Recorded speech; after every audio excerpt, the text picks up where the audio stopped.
Jakob, we recorded our first dream and our first discussion on the 13th of December. And I worked out later that 13th of December is St. Lucia's Day. Now, I didn't know about that, but you mentioned St. Lucia and you sent me a video of a ceremony that happens on that day. Would you like to tell us a little bit about St. Lucia? Yeah. If St. Lucia is a tradition that I grew up with. I didn't grow up in a Christian home, but all Swedish people know about St. Lucia. Saint Lucia, she lived in Italy, Sicily, 400 after the death of Christ, around there. She became a saint because she was bringing, according to the legend, food down into the catacombs where Christians were hiding because they were persecuted by the Romans. And in order to bring the food down into the dark tunnels of the catacombs, she put candles on her head so she could go through the dark with the food to serve the food to these Christians. So Saint Lucia is celebrated in Italy and also in other parts of Europe. But this tradition really got a foothold in Sweden. 13th of December, as you say, we celebrate it every year. 13th of December is also supposed to be the winter solstice. So it's like the darkest night of the year. And before Christianity came to Sweden, it was already a night and days of celebration. It's from around 100 years that we have this procession. Saint Lucia is walking with the candles in her hair, and then she has a white robe on, a red sash, which is the symbol of martyrdom, and candle crown. And then after her, they're walking, and her women all dressed in white, and it's bringing light in the midst of the darkest season. It's not conquering through light. We are singing, but it's very much about the presence of the light. Early in the morning, we have this Lucia procession, and you're singing these old songs and celebrate the light coming to the darkness. You mentioned this in passing at the end of our last meeting, and you sent me a recording of this procession. And my experience was to see the dream that we've just been discussing, because it was just, there were women all dressed in white, in a semicircular fashion, with a very kind of red sash around their waist, as you say, symbolizing sacrifice and blood, that with the long sash almost dripping to the ground. And this very kind of gentle, soft kind of singing and soulful atmosphere. So it was just really striking to make that connection, or elements of the dream anyway. Yes, and when you say the semicircle, yeah, that's really how it looks actually. Then they round up all these women. There's also men in the background, also dressed in white, and with the Lucia in the front. I did not see it myself. I went to this service. It's a tradition. We went there with family, but it wasn't until you wrote to me, I was making also the connection that this old rite and this ritual that we got to see in the dream, there might be a connection. At least you helped me to see that this old tradition really carries a tremendous symbolical light around this time. Yes, and I wanted to ask you more about it. I think what you said about the Christians hiding and needing feeding, that in itself is an interesting metaphor. But it's really in the spirit of this project that we are sharing, that we've got so many of these traditions, these rituals that we see, that we participate in. And can we reconnect with the true meaning of these things? How do they really come to life within us? Absolutely. I think the synchronicity of this is mind-opening, and that's appreciated with you seeing what I didn't see in my own tradition. So, should we go to today's dream? Yes.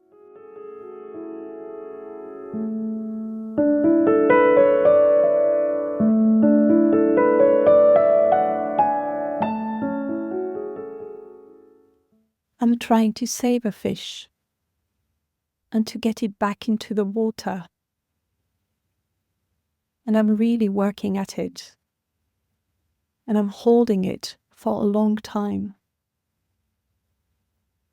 It's wrapped in a tissue. I'm trying to keep it wet. I am holding it next to my heart.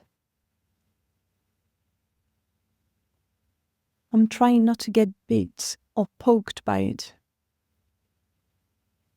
It must be a magical fish because we talk to each other.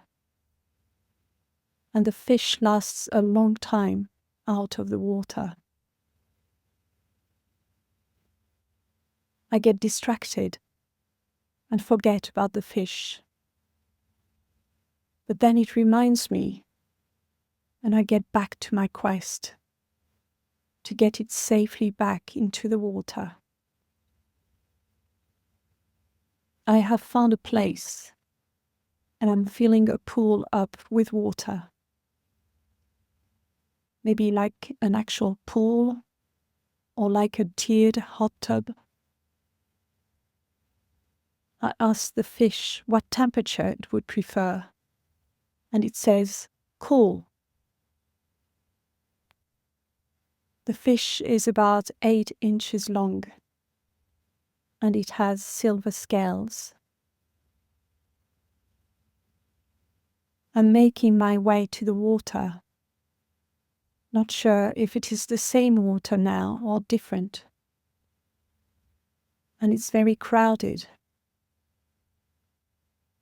I have to walk around people, and I feel anxious to get it there. It feels like a sacred honor to take care of this fish.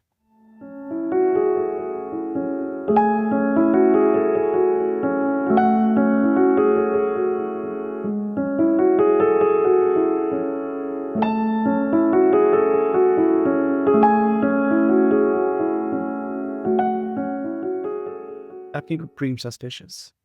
But I guess the question here is, what does a fish in a dream mean? Or in this particular dream?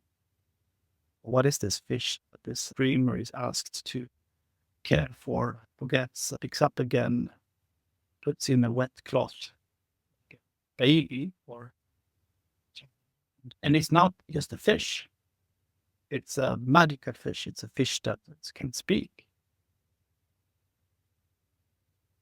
And my first association with the fish is, we are all fishes. We all came from the water. Yeah. Well, fishes. The fish is also one of these symbols that Jung spent a lot of time writing about, speaking about. It's hard not to be Jungian and to not think of the fish as also a symbol of the self, if you like, of Christ. We don't know the background, we don't know this person, but it's a symbol. The fish is, of course, Christianity, rather central. What it's about feeding people with multitudes of fishes. Yes. Eating fish. Or the fishermen. Before the cross was the symbol for a Christian, or the main symbol. The fish was actually one of the symbols mostly used for talking about a Christian back in the time when again, maybe like in the catacombs where Santa Lucia came, where being a Christian lead to persecution. It's underground Christianity.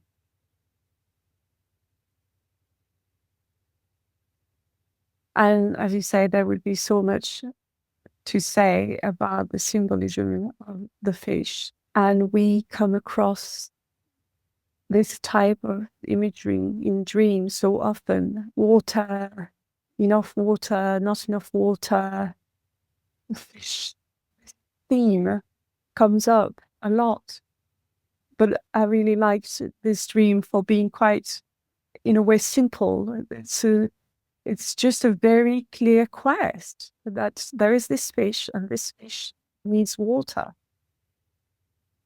And so for me, there is the fish and then there is the water. And I was wondering what you thought about that, because at times the dreamer seems to have to remember the fish and then has to remember or work out where the water is. And so these are two different things, perhaps. To find the water and to care for the fish. Of course, the natural habitat of the fish. Without water, it cannot be alive. Although this fish actually can stay a long time without water. So that's one of the things that seems to stand out for the dreamer, that this is not a normal fish. Then, of course, when it starts to talk, it's even clear that this is not just a fish. It has an intelligence, and it has you can respond to, you can care, you can forget about it. And I think in the analytical process, both with patients, but also in this my own, I know very well about forgetting about the fish as well, or forgetting about staying attuned, or being in touch, or losing one's soul. Or losing... Yes. Yes, I was thinking of this question. Jung started his black books with "My soul, where are you?" And whenever we find ourselves looking for the fish or having forgotten the fish for a moment, whether this is what's going on, losing a connection with soul, and through losing connection with the fish, we lose connection with the water, this bigger source of life. I love the idea of remembering.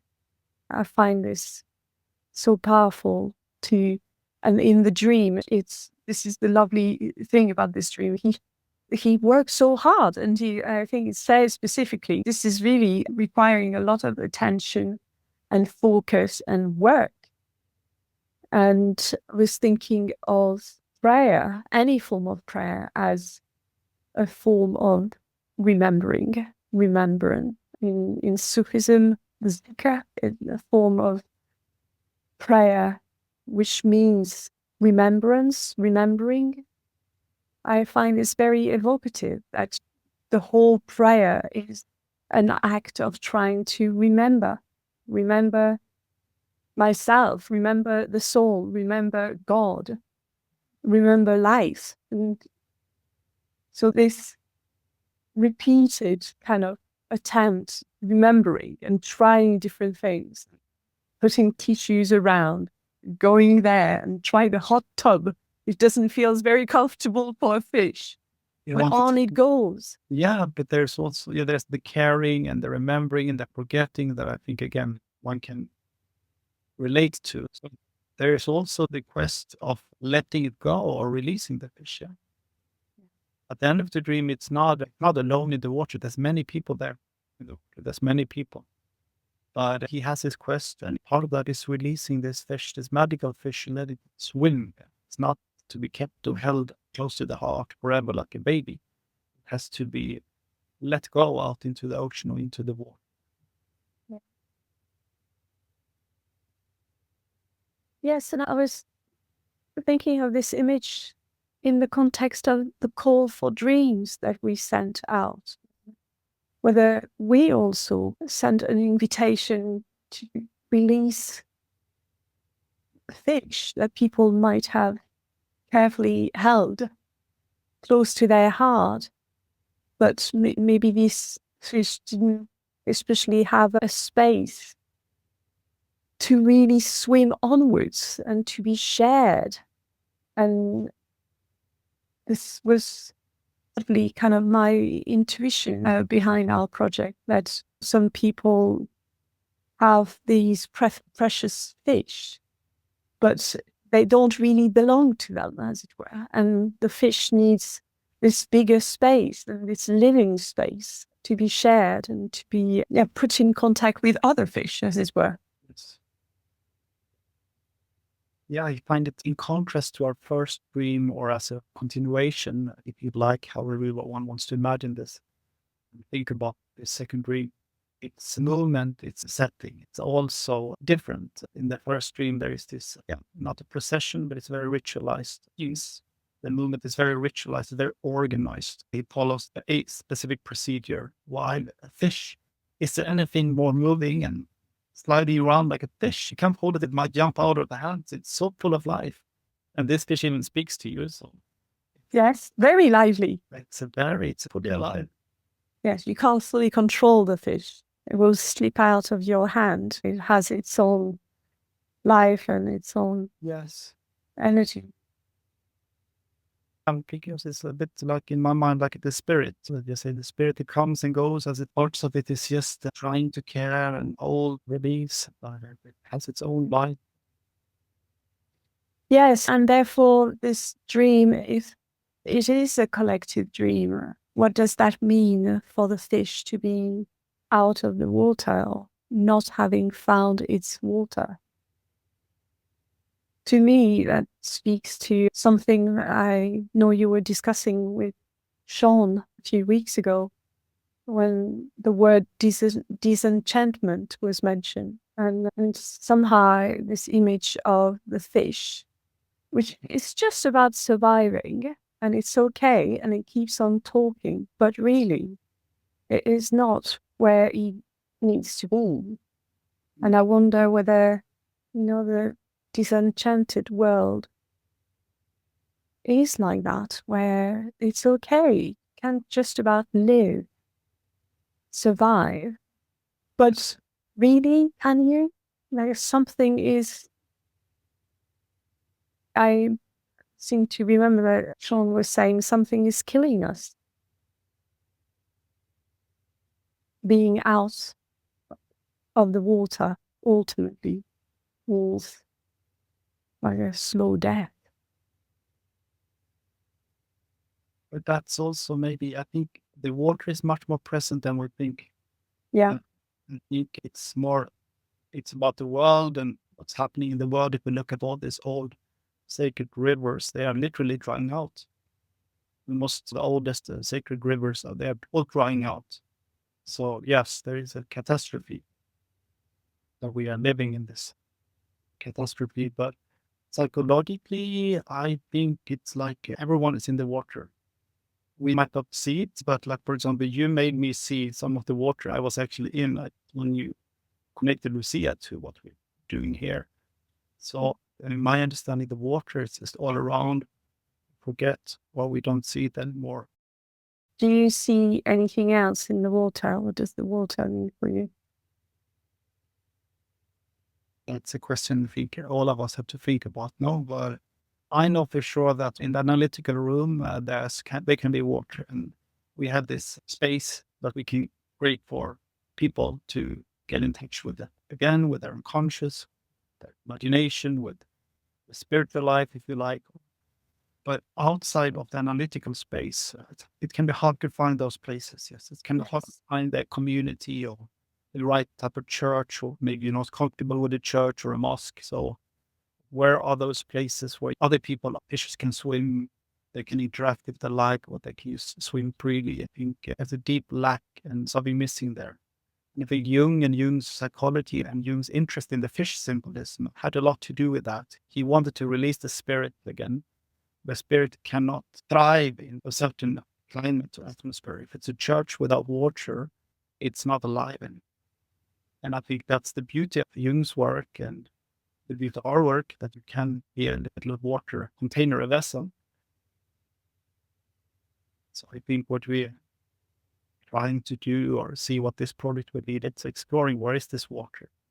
Are there other type of vessels and containers possible for people to remember? And we've been in touch.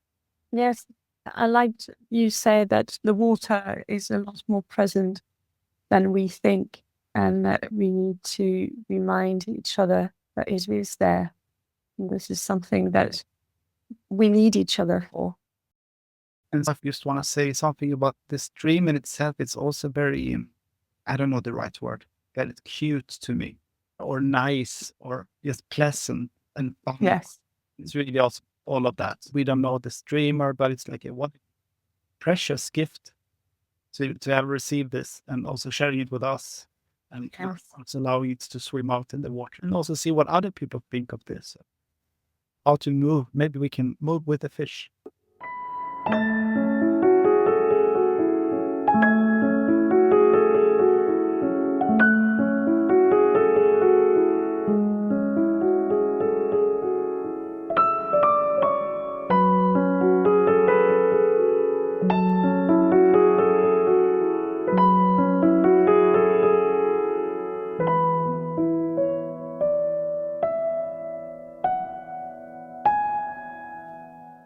I am trying to save a fish and to get it back into the water. And I'm really working at it. And I'm holding it for a long time. It is wrapped in a tissue.